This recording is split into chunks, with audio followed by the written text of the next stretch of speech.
Assalamualaikum warahmatullahi wabarakatuh. Perkenalkan, nama saya Nesya Ai Putri, NPM 19015, jurusan Ekonomi Pembangunan, Fakultas Ekonomi dan Bisnis Universitas Bung Hatta, mata kuliah Ekonomi Sumber Daya Alam dan Lingkungan, dengan dosen pengampu Ibu Helmawati SE MSI.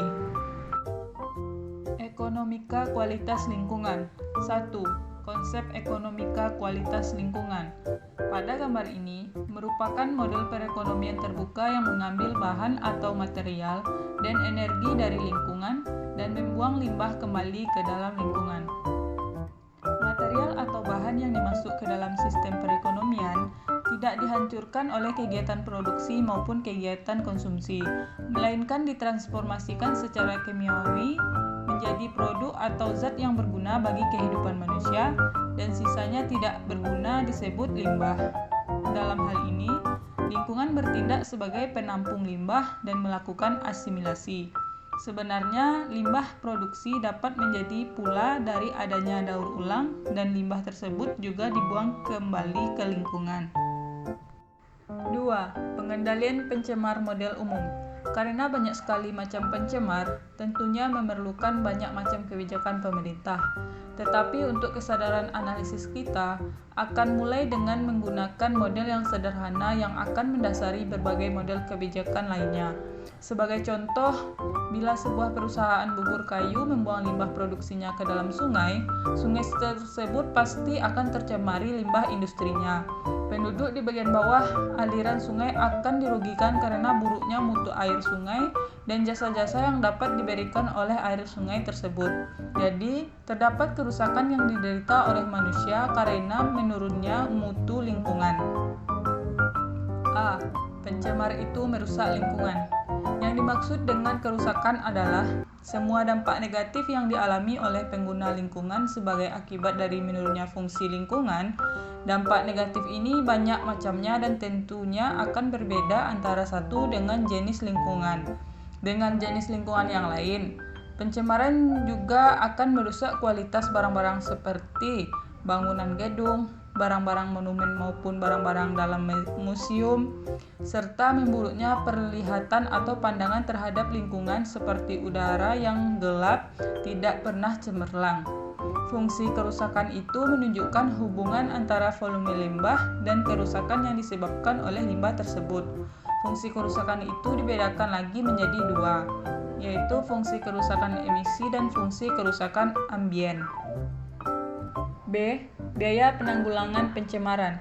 Biaya penanggulangan pencemaran merupakan biaya-biaya untuk mengurangi volume yang dibuang ke dalam lingkungan atau untuk memperkecil konsentrasi ambien, misalnya dalam hal industri bubur kayu. Dengan kegiatan ini, pabrik membuang limbah dalam bentuk limbah organik. Dengan asumsi pabrik tersebut secara bebas mempunyai akses ke sungai, maka secara cepat dan termurah adalah membuang limbah tersebut ke dalam sungai. Banyak perusahaan besar yang sudah menggunakan manajemen dan teknologi pengolahan limbah untuk mengurangi limbahnya. Biaya kegiatan pengolahan ini disebut dengan biaya penanggulangan limbah atau abatement cost.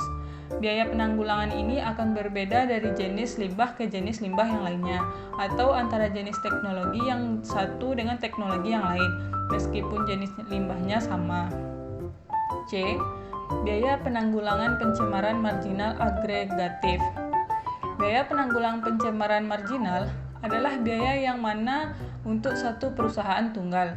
Perlu kita ketahui bahwasannya industri merupakan kumpulan perusahaan, sehingga dengan menjumlahkan kurva marginal penanggulangan limbah dalam suatu industri, kita akan mendapatkan apa yang disebut dengan kurva biaya penanggulangan marginal agregat.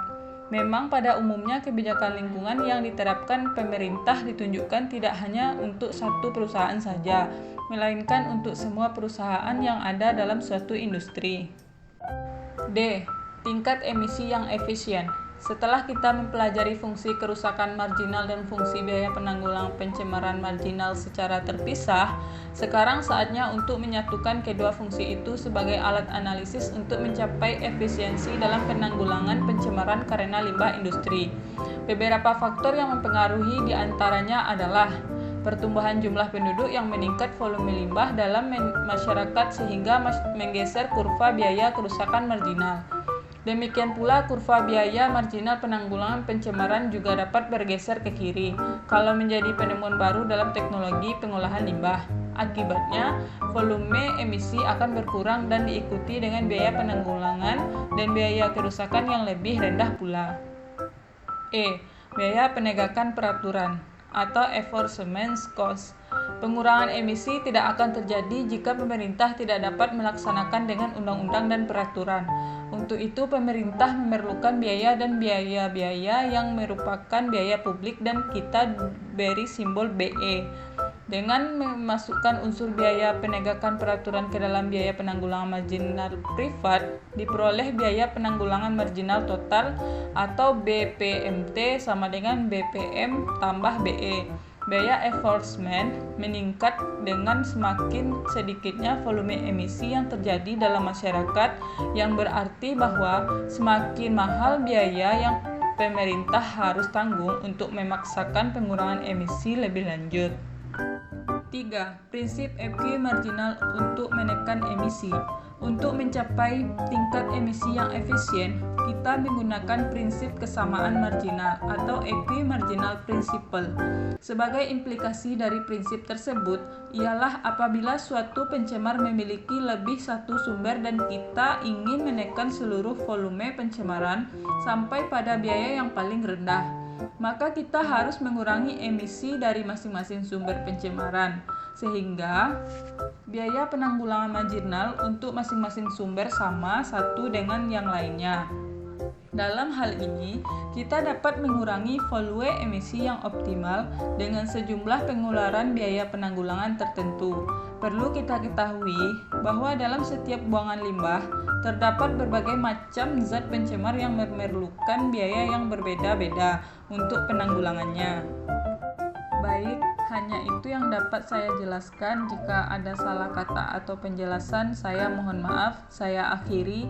Assalamualaikum warahmatullahi wabarakatuh.